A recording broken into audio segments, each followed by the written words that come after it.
Okay, so I'm back. Here's a graphic organizer that I put together for this particular standard.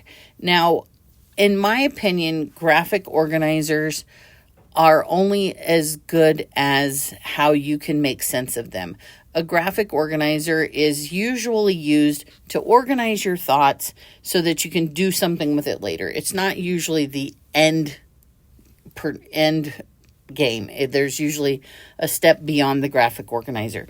So after thinking about it, I'm not going to limit you to the kind of graphic organizer you use. Just use a graphic organizer that makes sense to you. I will provide some links in Canvas that can take you to some interactive graphic organizers so that you can do them on your computer. Feel free to do them on paper if you'd wish, and take a screenshot of a picture of it and upload that is fine. So if you look here at my graphic organizer, I have included in the middle here the standard, which is plan, and sorry, the text is like super fuzzy because I had to blow it up. So plan and conduct an investigation to describe and classify different kinds of materials by their observable properties. So that's my the standard 2PS11. So I have created different ideas here for the science and engineering practices, the disciplinary core ideas, and the cross-cutting concepts. And then I made a separate box for connections. Now, one thing I really want to stress to you is the NGSS, just like the Common Core, is a set of standards. They're not activities. So you have to be able to look at that standard and think, okay, I'm going to do this activity. Now, some people mentioned in their discussion post about how textbooks don't address the NGSS standard, or the textbooks of the past. They didn't. But nowadays, textbooks are largely committed to these NGSS standards. So you might see the standard, you can go to your textbook, find the same standard, and that's where you're going to get your activity. You can also look online. There's lots of online resources for activities. But what I did was I was just synthesizing the ideas from this page. So if you look here, I have my standard. And so I'm going to start here with science and engineering practices. So it says the concept for that is plan and carry out an investigation collaboratively to produce data. So I have some ideas here. An activity idea was students are presented with a collection of objects that they have to classify. Or another idea is students work in a small group to design a classification. Not experiment really, but an investigation. Maybe you take them out onto the playground and they gather up 20 things that they find outside and then they classify them.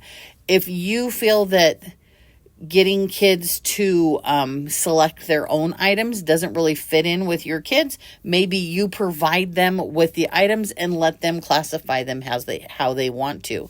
The important part to remember is they are supposed to plan and carry out the investigation.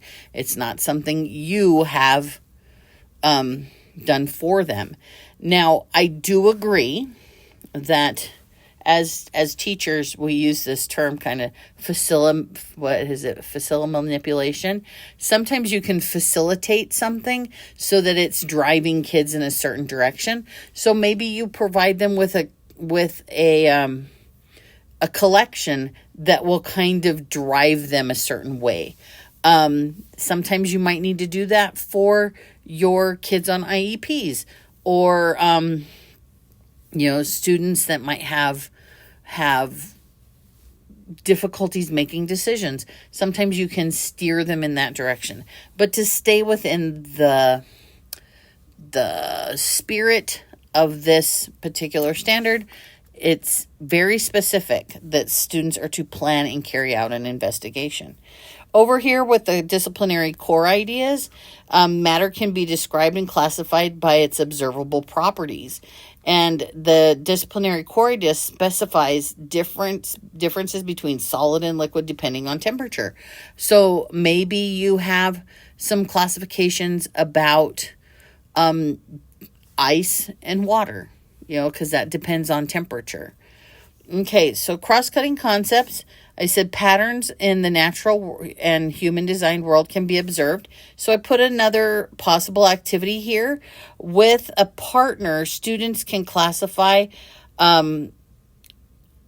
attributes of items found in nature. So again, this activity is that cross-cutting concept of patterns. And that might tie into this activity where they go out and they find items, they collect their own items. So maybe that's a possibility. So over here in connections, we have our writing connection. Writing 2.7 is participate in a shared research and writing project, or 2.8 is recall information and experiences or gather. So I'm thinking maybe after they go out and find their items in nature and then they classify them, that they might be able to write about them, or that they might be able to make a graph about them, or maybe even both. So I have for my possible lesson idea, I have allow students to describe how they will represent data in their investigation. So maybe they do some descriptions, maybe you can do a shared writing, and then they will represent the data on a graph. I just put some big ideas here. Patterns, here I added that clarification that it could be color, texture, hardness, flexibility. There's lots of different ways things can be classified, and you'll be surprised how many interesting ways students can decide to classify things. Just like in math, they could classify them in one way, write their graph, describe it to another person, and then you could say, hey, now can you classify them in a different way? Or give your collection, let's trade it with another group and classify it in a different way. Okay? And I am having a hard time reading this last one. It says patterns could include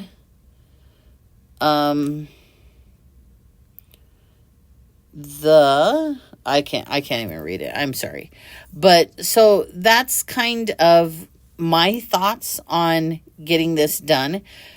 So I have some ideas here with my possible activity. I'm like, okay, I can send them outside and they can find their own collection, and then they can decide how they want to classify it with a partner. And then they're going to classify their objects and describe their classifications in writing. And then they're going to draw a picture graph or a bar graph that shows their data. And then they're going to trade it with another person, another partner, so that they can classify it in a different way. So those are some of my ideas that I've come up with on how I can address this particular standard. Like I said, the standard just says what we need to do. That's the end game. The NGSS themselves on this form does not provide us with any kind of activities. So that's where we have to be creative and come up with our own activities, or use the resources that you have available to you. Go to your textbook, find the standard, use the activity in the textbook. You can build on that activity. Just use it as a resource. Say, oh, I really like this activity, but I really want to add in the bar graph part. That's not part of the activity. I'd like to add that in as a connection. That's fine. You can go online, put in this standard, and see what kind of activities get pulled up when you look online. There is no shame in finding an activity online. Honestly, go on to ChatGPT and say, hey, what would be a good activity to address this particular NGSS standard? it might give you some ideas, and then build on that. I have no problem with people using the AI things that we have available to us, but use it as a foundation and then build it and make it your own. I have a problem with it when you do ChatGPT and you copy and paste it as your assignment. So I really hope that these things helped you. I'm going to upload these screencasts as well as these documents. I'll upload some resources and some websites to help you out. And I really hope this opportunity helps you understand the NGSS a little better. Please remember to reach out if you have any questions whatsoever, and have a great weekend.